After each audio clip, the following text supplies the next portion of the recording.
अऊज़ु बिल्लाहि मिनश्शैतानिर्रजीम बिस्मिल्लाहिर्रहमानिर्रहीम। अस्सलामु अलैकुम वरहमतुल्लाहि वबरकातुहू। कैसे हैं आप लोग? सब ठीक ठाक हैं? हमेशा की तरह आज तक की भी ज़िंदगी गुजर बसर हो रही होगी आप सबकी, लेकिन कितनी उलझनों में, कितनी परेशानियों में, टेंशनों में, मुसीबतों में, तकलीफ़ों में गुजर बसर हो रही होगी। तो ख़ास कर उन माँओं के लिए मेरी ये वीडियो है जिनके अभी छोटे छोटे बच्चे हैं। वो माएँ जो अभी अपने बच्चों की परवरिश कर रही हैं, और उनके लिए जिनकी अभी शादी हुई और उन्होंने अपने रब से दुआ करी कि अल्लाह हमें एक औलाद अता फरमा, तो अल्लाह पाक ने उन्हें औलाद जैसी नेमत तो अता फरमा दी, लेकिन नेक सौहले औलाद किस तरह बनानी है, ये एक माँ के ही हिस्से में आती है जिम्मेदारी। माँ का किरदार इतना बुलंद है बच्चे की परवरिश करने में कि बच्चा अगर चोर निकलता है तो माँ की ही परवरिश में आता है, और बच्चा अगर मुफ्ती कारी निकलता है तो माँ ही के किरदार में हिस्सा आता है। ये हर माँ की ख्वाहिश होती है कि मेरा बच्चा इंजीनियर बन जाए, डॉक्टर बन जाए, गोया के हर बड़ी पोस्ट पे पहुंच जाए, कारी बन जाए, मुफ्ती बन जाए। लेकिन आज की माँ ये सोचती है, और कल की माँ क्या सोचती थी, कि मेरा बेटा नेक आदमी बन जाए, नेक इंसान बन जाए, नेक मोमिन बंदा बन जाए, नेक मुसलमान बन जाए। तो आज के और कल के और आज में ये फ़र्क रह गया कि हमारी माएँ, हमारी बच्चियाँ, हमारी लड़कियाँ जो है बच्चों की तरबियत में कोताही बरत रही हैं। वो किस तरह कि पहले बच्चे रोते थे तो अल्लाह का नाम चुप करा के सुला दिया जाता था, और आज जब बच्चा रोता है तो उसके सामने मोबाइल रख दिया जाता है, उसके सामने क्लिप दिखा दिए जाते हैं गेम्स के, उसके सामने वो छोटे क्लिप पोयम के दिखा दिए जाते हैं, उसके सामने टैबलो करके दिखाया जा रहा होता है, उसके सामने नाच गाना म्यूज़िक, गोया के शैतान का हर पसंदीदा मशगला उसको दिखा दिया जाता है। और कल की माँ जब बच्चा रोता था तो उसे कलमा पढ़ाती थी, जब बच्चा और रोता था तो उसे अल्लाह का नाम याद दिलाती थी, उसे पढ़ाती थी कि बेटा ये अल्लाह का नाम है, सबसे पहले ये बोलो। तो आज हम कहते हैं कि हमारे बच्चे इतने नाफरमान क्यों हो रहे हैं, और माँ इतनी टेंशन में रहती हैं कि बच्चे इतने बागी होते जा रहे हैं, ऐसा क्यों? तो ज़रा अपने गौर सोचिए। उन माँओं से गुजारिश करूँगी, मेरी वीडियो को पहले सब्सक्राइब कीजिए, लाइक कीजिए, ताकि आने वाली वीडियो हमारे लिए इस्लाही साबित हो। और मेरे साथ आखिरी तक रहिएगा। कि उन माँओं से कहूँगी कि रात को मेरी वीडियो जब देखें तो सोइएगा, सोने से पहले सोच लीजिए कि हम अपनी औलादों को पालने में क्या गुस्ताखी कर रहे हैं, क्या हम उन्हें वो हक दे रहे हैं, हम वो समझ, वो पीढ़ी हम परवान चढ़ा रहे हैं उनको, कि कल जब वो महशर के मैदान में खड़े हों तो माँ के नाम से पुकारे जाएं तो पता माँ भी सर उठा के बोले शान से कि हाँ ये मेरा बेटा है या मेरी बेटी है।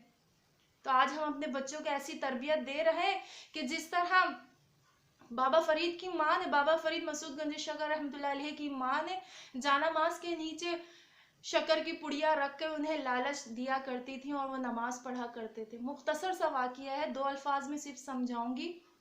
आज हम देते हैं इस तरह अपने बच्चों को लालच कि बेटा आओ जानामाज के नीचे चॉकलेट मिलेगी, तुम नमाज तो पढ़ो। हम जिस तरह जदीद दौर होता जा रहा है, हम बच्चों को उस जदीद दौर के साथ लेके चल रहे हैं। तो गोया ऐसा ना करें, जदीद दौर के साथ हमने नहीं चलना, हमने पुराने ही दौर के साथ अपने बच्चों को तालीम में डालना है, दीन की समझ देनी है, निज़ाम मुस्तफ़ा हमने आम करना है, हमने निज़ाम मुस्तफ़ा को आम करना है। कहते हैं कि जिस ज़मीन पर बारिश नहीं होती वहाँ की फसलें बर्बाद हो जाती हैं, और जिस घर में बच्चों की अच्छी तरबियत नहीं होती वहाँ की नस्लें बर्बाद हो जाती हैं। तो ये बात हकीकत है कि बच्चों को छोटे ही جن کے چھوٹے چھوٹے شیرخوار بچے ہیں وہ گویا ایسا ہوتا ہے جیسے چکنی مٹی کو جس شیپ میں ڈھالو وہ ڈھل جاتا ہے. تو اسی طرح بچے کی بھی مثال یہی ہے کہ وہ بچہ اس کو جس انداز میں، جس رنگ میں، جس نسل میں، جس میں بھی ڈھالو گے وہ ڈھل جائے گا. اسے اللہ پڑھواؤ گے تو وہ اللہ پڑھے گا، اسے بت ماتا دکھاؤ گے تو وہ بت ماتا ہی کرے گا. اور یہ ایک ایسا مرحلہ ہوتا ہے بچوں کی پرورش کرنے کا. 1 سے 8 سال کی عمر ایسی ہوتی ہے کہ بچے کو جو آپ نے سکھا دیا، کہ جب بچہ پیدا ہوتا ہے کہتے ہیں نا کہ بچے کی سب سے پہلی درسگاہ ماں کی گود ہے. بہت گہرائی ہے اس بات میں. وہ مائیں سوچئے گا کہ آخر یہ فرمان عالیشان کیوں ہوا کہ بچہ جب ماں کی کوکھ میں ہوتا ہے اس کی تربیت جبھی سے شروع ہو جاتی ہے. جب وہ دنیا میں آتا ہے تو پریکٹیکل شروع ہو چکا ہوتا ہے. تو پہلی درسگاہ ماں کی گود ہے. تو اپنی گود سے بچے کو ولی بنا کر نکالیں، اللہ کا دوست بنا کے نکالیں، نہ کہ ان سب چیزوں میں جو آج کل عام ہو چکی ان چیزوں سے دور کریں. بچوں کو کلمے سکھائیں، مسنون دعائیں سکھائیں، اٹھنے بیٹھنے کے آداب سکھائیں. 1 سے 8 سال کی عمر بچوں کی ایسی ہے جو آپ نے سکھا دیا وہ آپ کے لیے صدقہ جاریہ ہوگا. حضور کا فرمان عالی شان ہے کہ جو بچے جن کو نماز بھی جن پہ فرض نہیں ہے اور اپنی چھوٹی سی عمر میں روزے رکھنے لگ جاتے ہیں، اپنی چھوٹی سی عمر میں جو ہے دعائیں پڑھتے ہیں، اپنی چھوٹی سی عمر میں نماز بھی فرض نہیں، نماز بھی پڑھنے لگ جاتے ہیں، اور سب کہتے ہیں ارے بھائی ابھی اس کے اوپر تو کچھ فرض ہی نہیں ہوا اور تم لوگوں نے تو ابھی سے عادت ڈالنا شروع کر دی. ایسا نہیں کرو، بچہ ہے، چھوٹا ہے، ظلم نہ کرو. تو اس پہ حضور نے فرمایا ہے کہ جب تک بچہ بلوغت تک نہیں پہنچتا اور فرض اس پہ واجب چیزیں نہیں ہوتی اس وقت تک کا ثواب سارا ماں باپ کو ملتا رہتا ہے، وہ اپنے لڑک پن میں جو بھی عبادت کرتا ہے. تو اسی لالچ میں اپنے بچوں کو دین کی راہ میں لے آئیں کہ ہم ابھی سے ہی شیرخوار بچے کو بھی آپ اپنی دین کی تعلیم دینا لگ جائیں گی تو وہ جو عمل کرتا رہے گا، ہنسے گا یا نعرے دیکھے گا، ہاتھوں کو بلند کرے گا، اذان سنے گا تو دوپٹہ رکھے گی بچی سر پہ، تو اس کا ثواب ایک ماں کو پہنچتا اور ایک باپ کو پہنچے گا. کہتے ہیں جس گھر میں ہر عمل بچہ جب چھوٹی عمر میں کچھ سیکھ کرتا ہے تو کہتے ہیں کہ ہر عمل ریا ہوتا ہے. میڈیکل ریسرچ سائنسدانوں نے بھی بات ثابت کری ہے کہ انسان کا ہر عمل سب سے پہلے ریا ہوتا ہے، یعنی دکھاوا ہوتا ہے. پھر ریا کے بعد جو ہے وہ عادت بنتی ہے. پھر جب عادت بن جاتی ہے تو وہ عبادت میں آ جاتا ہے.